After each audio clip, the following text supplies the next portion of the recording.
Bon, bah quand on est parti plusieurs jours, on regarde un petit peu de quoi il en retourne à notre tour.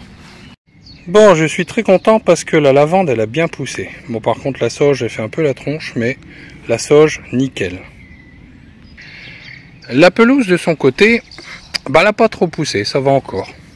Ça peut aller. Donc, bon, après, l'actinidia, bof, bof.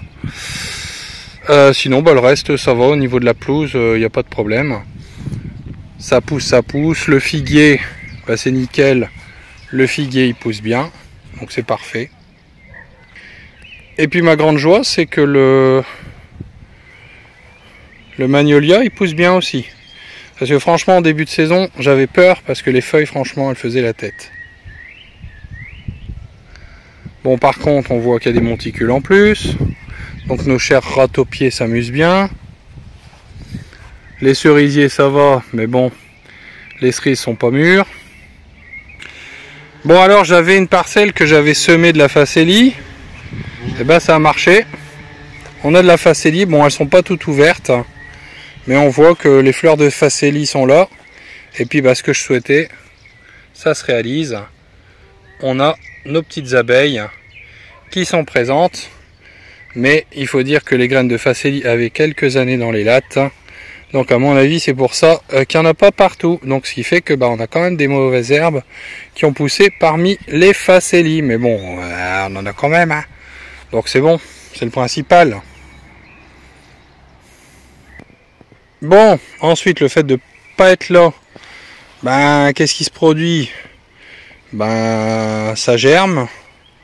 Mais il y a aussi des trous. Donc à mon avis, là il y a des haricots qui commencent à sortir, mais qui se font aussi manger, d'après ce que je peux remarquer. Donc à mon avis, nos chers amis sont en train de tout manger. Et puis on voit entre autres, une galerie. Et à mon avis ça, c'est un campagnol. Donc à mon avis, les haricots ça va être folklore si on s'amuse pas à les faire en godet avant. Bon, pour ce qui est des pois mange-tout, ça pousse. Hein. On commence à avoir des gousses. Ouais, cool. Je vais pouvoir les ramasser. Je crois que ce soir, je vais m'amuser parce que au plus tu ramasses, au plus ça pousse. Donc, et puis comme il y en a dans le bas, même dans le haut, donc je vais m'amuser à ramasser les. Et surtout qu'il y en a des deux côtés. Hein. Il y en a des deux côtés. Hein. Il y a des gousses de partout. Donc je vais aller faire un tour. Sinon, à côté de ça, les patates, ça pousse. Donc ça le fait. Il va falloir quand même que je nettoie tout ça parce que le fait de ne pas être là et comme il n'y a plus pas mal, les mauvaises herbes elles poussent. Hein. Et puis, d'un autre côté, les salades, elles poussent aussi. Et comme elles ont atteint une certaine grandeur, je pense qu'elles sont sauvées de nos chers amis les limaces. Donc on va avoir de la salade à manger. Bon, faut que ça pousse encore. Hein. Faut que ça pousse encore. Bon, là, c'était une parcelle que j'ai travaillée. Donc il va falloir que je m'en occupe. Et les courgettes, il n'y a rien du tout pour l'instant. Bon, puis il y en a certaines que, comme elles étaient petites, je les ai mis sous des bouteilles. Et il y en a même une qui a été emmenée par le vent. Voilà. Bon, on va aller voir dans la serre maintenant. Bon, du côté de la serre, ça pousse. C'est cool. Cool. Bon, par contre, avec le poids, il y a certaines cordes, ça le fait pas. Mais bon, sinon, les plants, il n'y a pas de souci. On a plein de plants de tomates. Bon, sur l'arrière, il va falloir qu'on décruode. Ça veut dire enlever les adventices. Mais sinon, ça pousse. Il va falloir qu'on redirige les plants de tomates et qu'on enlève les gourmands. Pour ce qui est des concombres, il n'y a pas de souci. Ça se développe nickel. Chopeux à la fois. On va regarder un petit peu plus les tomates de plus près. Bon, là où je suis satisfait pour les tomates, c'est qu'on commence à avoir des petites tomates. Voilà, et bon, alors bien sûr, il y a un travail qui est l'enlever, excusez-moi, mais enlever les gourmands. Et les gourmands, en fait, c'est, vous avez une feuille qui vient de la tige principale et vous avez une tige qui part à l'aisselle. Et maintenant, dans ce cas-là, ce qu'il faut faire, c'est prendre la feuille et puis hop, on tire dessus et dans l'autre sens et c'est parti. Et éventuellement, ce qu'on peut faire, c'est mettre dans l'eau et puis que ça fasse une bouture. Donc un nouveau plan, mais non, on le fera pas. Donc ce travail des gourmandages, normalement, on n'attend pas à ce point. On le fait dès que c'est possible, dès qu'on voit des gourmands. Ça facilite la vie. Et puis c'est surtout qu'après, quand il y a une masse de feuilles phénoménale, bah, c'est plus compliqué à faire. Mais vous allez voir, il y a d'autres tomates. Hein. Ouais, donc si on regarde bien, il y a encore, voilà, il y a encore de la tomate qui arrive. Il y a de la tomate. Bon là, il y a des plants qui font un peu la tête. Donc à mon avis, je suspecte, bon, ouais, ça a besoin d'eau aussi, hein, attention. Hein. Donc là, on a de la tomate. Ici, on va avoir de la tomate. On a encore ici de la tomate. En fait, on en a sur tous les pieds. Alors le travail, c'est vraiment égourmandage, très important. Voilà. Donc on en a de partout. Alors les gourmandages, ça permet entre autres, au-delà du fait de comment dire, éviter qu'il y ait une masse foliaire beaucoup trop importante et aussi qu'il y ait le mildiou, parce que bah, si les plants se touchent, il est évident que si le mildiou par exemple venait à apparaître sur un plant, eh bien il se propagerait très vite sur les autres plants. Et bien au-delà de ça, c'est que ça va diriger principalement la sève dans la maturation des fruits. Et ça c'est important parce que on mange pas les tiges, on mange les fruits. Alors quand on regarde également donc nos plants de concombre, on voit que eh ben on a du concombre qui arrive. Bon bien sûr après ça demandera à grossir, hein, et pour grossir, bah, comme c'est énormément d'eau, voilà on en voit hein, de partout. Hein. Comme c'est énormément d'eau, un concombre, bah forcément il faut arroser. Et puis bon, c'est vrai que quand on revient de quelques jours d'absence, là, on se rend compte des choses qui nous plaisent énormément. Donc par exemple, hop, je vais vous montrer un truc. Regardez celui-là. Et ouais, celui-là, il est... Attends, ouais, voilà, il est là. Donc celui-là, il est beaucoup plus gros. Bon, bien sûr, il n'est pas mangeable. Hein. Mais on aura des surprises. Hein. On aura des surprises si on soulève. Si on soulève, je suis sûr qu'on... Voilà, on va en trouver dans les feuilles. Mais d'un autre côté, faut laisser le temps faire son œuvre. Donc au-delà de ça, ce qu'il faut faire également, c'est appliquer ceci autour de la tige. Enfin, on fait prendre cette partie-ci dans la ficelle qui va du haut de la serre jusque dans le sol. Et on vient refermer avec la tige au milieu du pied de tomate. Comme ça, le pied de tomate, il reste bien accroché et il va courir le long de la ficelle jusqu'en haut. Voilà. Donc, égourmandage, accrocher les plants de tomates de façon à ce qu'il n'arrive pas ceci quand on revient quelques jours après. Regardez. Voilà. Voilà. Bon, ce plan-là.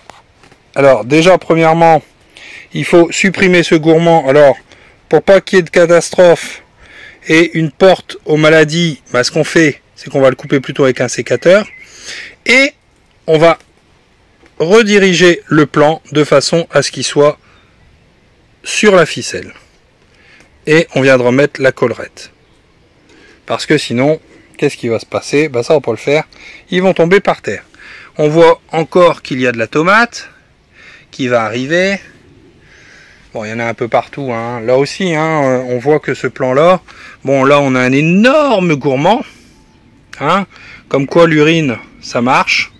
Eh oui, l'urine diluée c'est un bon engrais. On voit que la tige elle est vraiment énorme et là par contre c'est la tige principale, donc va falloir couper ici et puis rediriger le plan de façon à ce qu'il court le long de la ficelle. Et donc on a ça tout le long, hein. On a ça tout le long. Là c'est plutôt des tomates cerises, donc on a ça tout le long, ça va jusqu'au bout. Ici on en a encore, voilà. Hein, là-bas derrière, pareil. Hein, on en a. Alors le travail qu'il faut faire aussi, très important, c'est enlever les feuilles qui sont près du sol ou qui touchent le sol, au niveau des pieds de tomates. Pourquoi?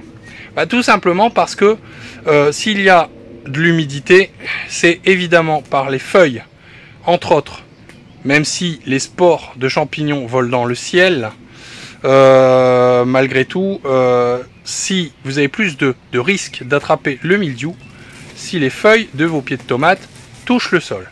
Donc petit conseil, supprimez les feuilles qui sont au bas de vos pieds de tomates.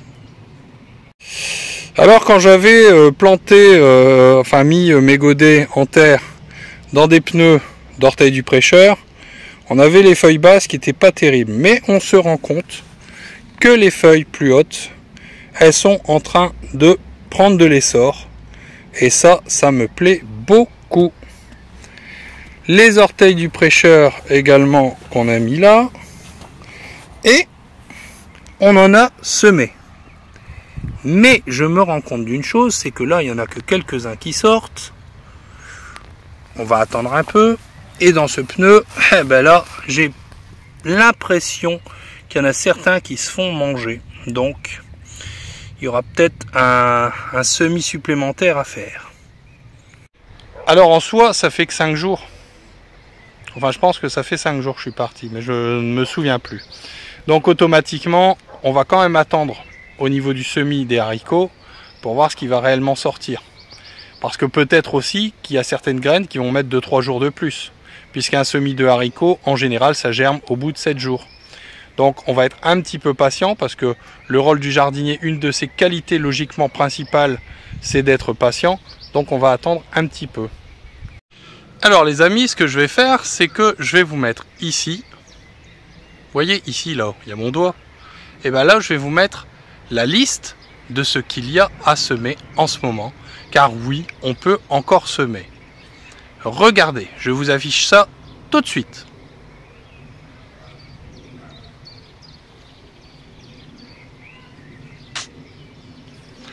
Eh oui, vous voyez, on peut encore semer des choses en ce moment.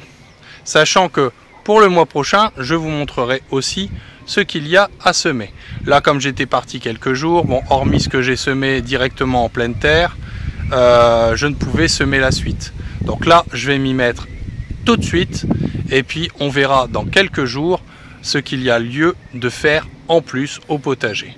Si vous avez des parcelles qui ne sont pas utilisées, je vous invite énormément à semer de la facélie. La facélie, ça attire les abeilles et c'est très bon pour elles. Et comme elles sont des pollinisateurs, ce qui les attirera dans votre potager les attirera également sur les fleurs de vos légumes. Et donc automatiquement, eh bien, c'est gagnant-gagnant puisque vous aurez plus de légumes. Voilà. Bon, là c'est le début, donc on va commencer à s'occuper des pois mange-tout. Donc on va aller voir un petit peu de quoi ils retournent. Eh bien voilà, c'est la première récolte de pois mange-tout. Alors on va les équeuter, on va enlever les bouts de chaque côté. Et puis ensuite, eh ben, on pourra les cuisiner avec de l'ail, un peu d'oignon, dans de l'huile d'olive. Et puis voilà, ça se mange comme ça. Et franchement, ça remplit bien le corps. C'est un délice, c'est un délice. Alors un petit conseil, tournez autour de vos pois mange-tout. Parce que je peux vous dire une chose, c'est qu'il y en a énormément et que des fois ils se cachent derrière les feuilles. Et là, je viens de me rendre compte, alors que je viens de vous faire voir ce que j'ai récolté, qu'il y en a encore. Bon, j'ai commencé à enlever les gourmands. Mais comme vous le voyez, il y a encore du taf. Et je vous ferai voir d'ici quelques jours ce que ça donne. Donc enlever les gourmands, enlever les feuilles du bas. Et puis ensuite, c'est bon. On rattache tout, parce qu'en quelques jours, ça grandit. Et comme ça, la liane, elle peut continuer dans sa branche principale, dans cette liane, à grandir. On veut pas que ça prenne beaucoup de place, faut pas que ça soit un énorme buisson, parce que comme je le disais, sinon après c'est ingérable. Enfin moi, pour moi, c'est ma façon de faire, après chacun fait comme il veut. Parce que je me doute bien encore que je vais avoir des commentaires comme l'année dernière, Ah, tu devrais ne pas enlever les gourmands et tout ça. Chacun fait comme il le souhaite. Donc ce genre de commentaire, il a été prouvé que une technique ou l'autre fonctionne. Et que quand on laisse les gourmands, on a des plus petits fruits, mais on en a plus. Donc c'est kiff-kiff. Mais par contre, dans le cas où il y aurait le mildiou, surtout que c'est une année qui est très pluvieuse, et ça, bah, je pense qu'en commentaire, vous pourrez me le confirmer, hein, par chez vous également, peut-être un peu moins dans le sud, j'en sais rien. Hein, je n'habite pas dans le sud, puisque je suis dans les Hauts-de-France, et particulièrement dans l'Aisne.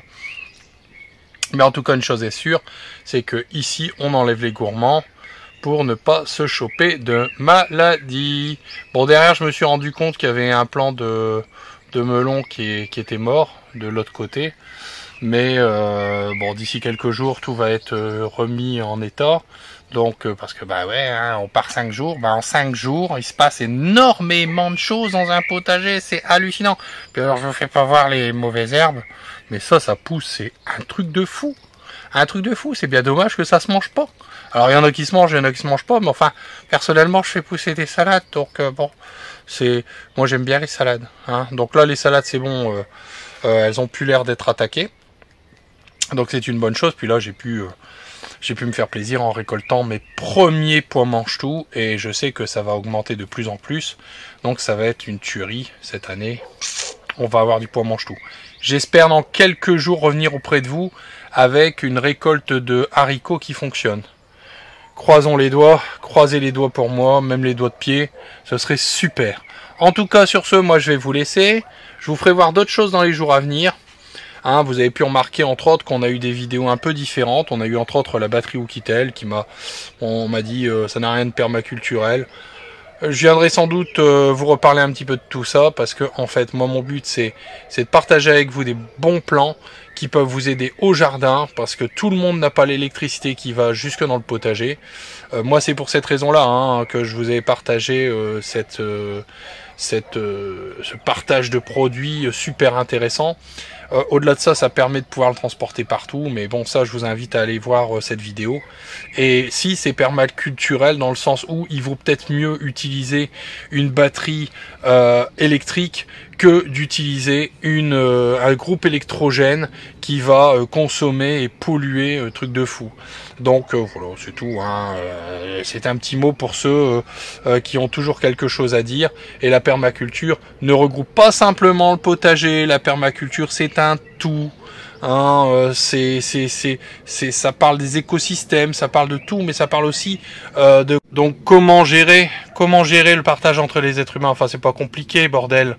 Donc voilà, je ferai un point sur ce qu'est réellement la permaculture. Alors pendant le détail, parce que je suis pas un expert, mais bon, je vais dire, notre but c'est de manger des bons légumes du potager sans utiliser de produits. Je ne critique pas ceux qui utilisent le motoculteur.